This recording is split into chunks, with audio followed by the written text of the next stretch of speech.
Canada's CBC has blown their credibility by claiming to not know who the Privy Council is, by claiming to have had to research in the doldrums of the government who the Privy Council is. And why this is important is a Privy Council report that came out today, read by Pierre when he was asked a question. We're going to look at it today. It paints a dire picture of the Liberal Canada leading into 2040. CBC actively tried to cover it up. I'm going to prove it to you. It's actually proven just right behind me. Privy Council has its own building.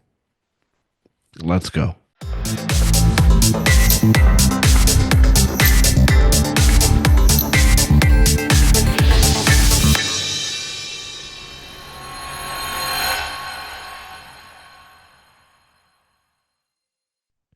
Well, snip, snap, I am calling out bull crap. Here we go.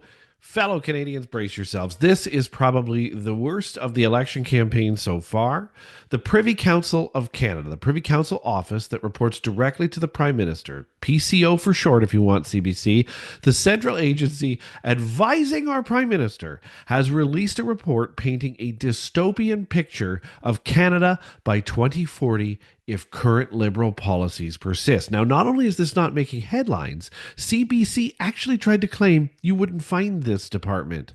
This is not political rhetoric now. It's a stark warning from the very heart of our very own government. I'm sure they'd be quite insulted to think that the CBC doesn't even know who they are, but don't worry, they actually do. Here's the thing. Here are some excerpts from this. We're going to even take a look at Pierre reading some parts of this, and then we're going to look at the horrific CBC claim shortly. The report warns, I'm all wound up here. The report warns of economic collapse, societal breakdown, and mass emigration out of this country.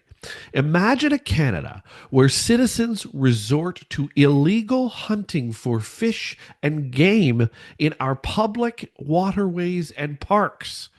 This is a scenario that the Privy Council office painted for this. They deem it plausible if we stay this course. Take a look at Pierre Poilievre being asked a question about this today and how he addressed it. From the Toronto Sun and Post Media. Hey, Joe. Nice to be here today. And thank you. I would be remiss as a reporter to not talk about what you talked about, and I want to talk about the platform. But just before that, you mentioned about this report out of the Privy Council. Yeah. Now, as a crime reporter, if you will, when I hear something like that, I cannot believe what I've heard. And it's such a stark contrast to what you talked about in your platform. But I do want to go back, if you can address that, how that's going to help fix it. But that is the most negative thing in my 40 years in journalism that I've ever heard about Canada. I don't see it too many places in the media, and I think it can't be glossed over. So I'd like to talk about that and how you're going to fix that if you win on next week.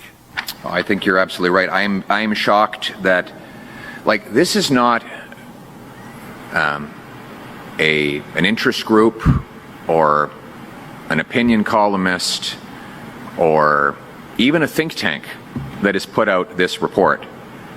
It is not even just a government department. It is the Prime Minister's personal department. I think somebody has to ask Mark Carney, has he seen this report? His department wrote it. And what they are anticipating on the current trajectory is a total meltdown, a societal breakdown in Canada if we stay on the current track. Why this isn't blazing the front pages of every news outlet in the country right now is beyond me. Look, it's just unbelievable. Unbelievable. It blows my mind. What they're actually saying is that I'm just going to read some of these. More people, this is for the future. It's not enough for Mr. Carney to say, oh, well, the last 10 years is in the past, forget about it. Stop bothering me about the past, he will say. This is the predicted future his department foresees for Canada. More people may struggle to afford rent, bills, or groceries. The resulting stress could worsen mental health challenges. This would increase demand on social services. In 2040, upward social mobility is almost unheard of in Canada. Hardly anyone believes that they can build a better life for themselves or their children through their own efforts. Many worry about sliding down the social order. In 2040, owning a home is not a realistic goal for many. Inequality between those who rent and those who own has become a key driver of social, economic, and political conflict. In 2040, pursuing a post-secondary education is no longer considered a reliable path to social mobility. Fewer young people choose post-secondary education, and those who do see it less as a path to a successful career than a way to reinforce their membership in the, quote, elite. That's not my words. That's the government's words. The report paints a terrifying picture of a spiral of economic depression and cost inflation. People may lose faith in the Canadian project, it says. It forecasts that this may trigger people to, quote, emigrate to jurisdictions where they perceive upward social mobility or other higher standards of living are easier to obtain. If young workers leave, it may become harder to pay for our social programs for the older people in the country.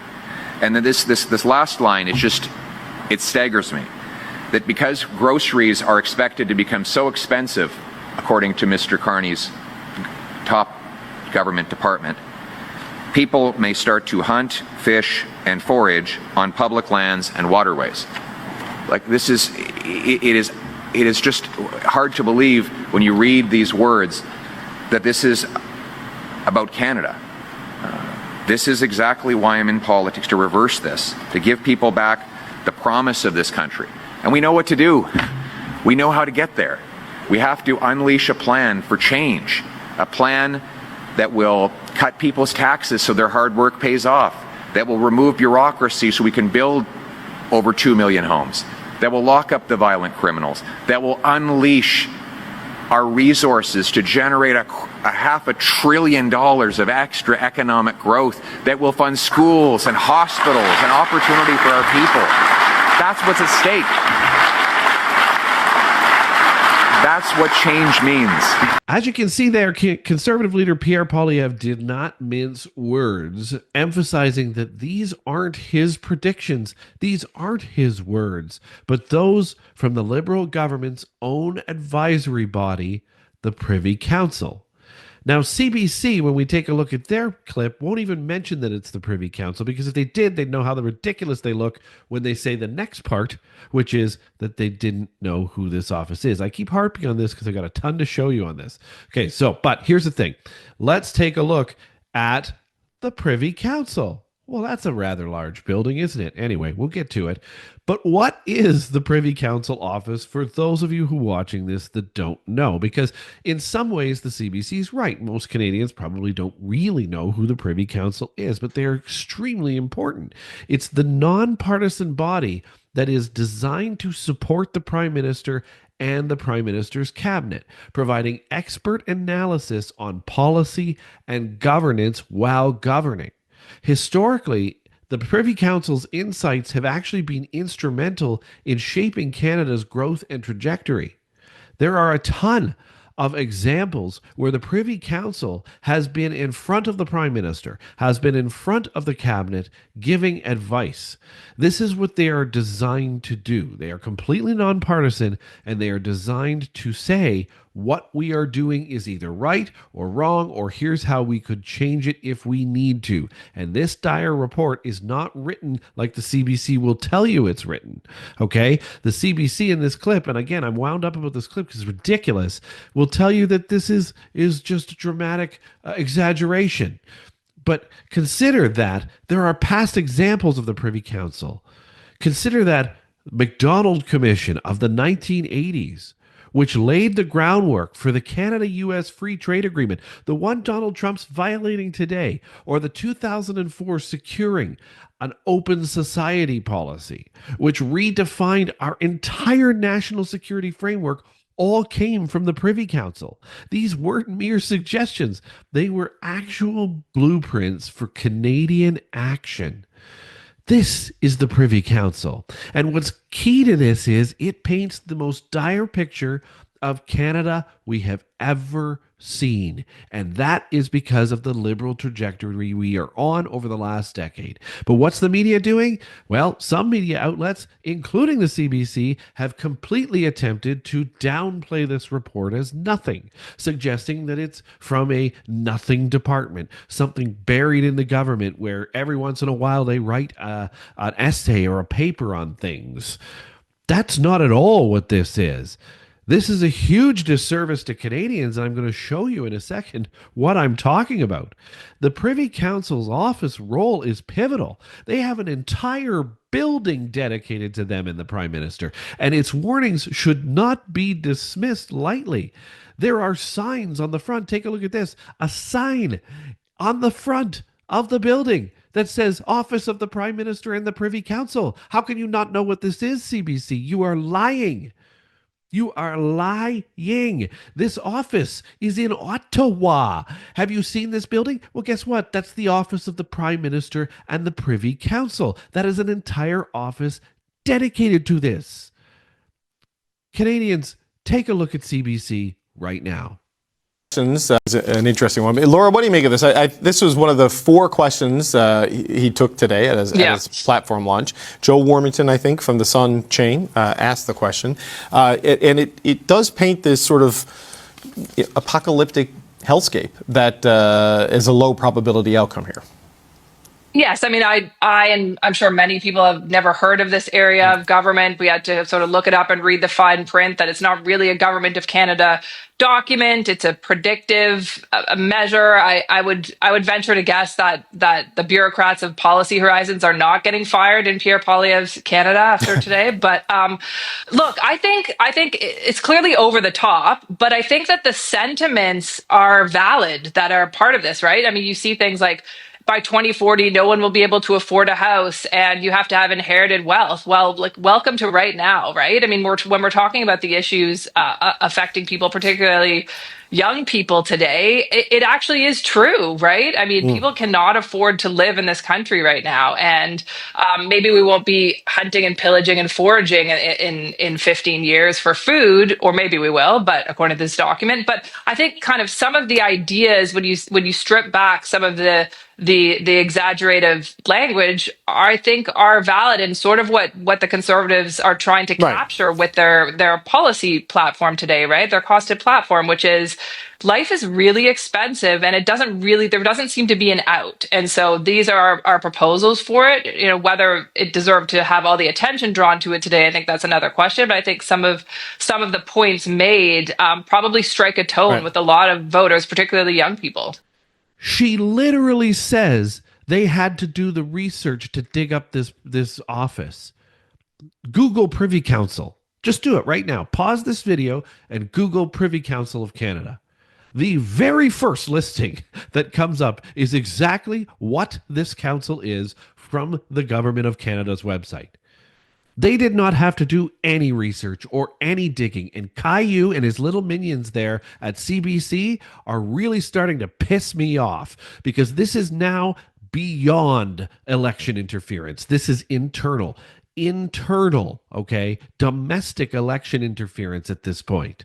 To say that you do not know who this department is and that this is an exaggeration is an absolute disservice to Canada, because you are trying to keep your jobs. You know that the person that's reading about this on stage, that's answering the Toronto Sun's question, is also the same person that's trying to defund you. And you know, if you get defunded, you're not going to have a job. So instead, you're going to claim that the Privy Council, its entire office, the signage outside, and the things that it does do not exist.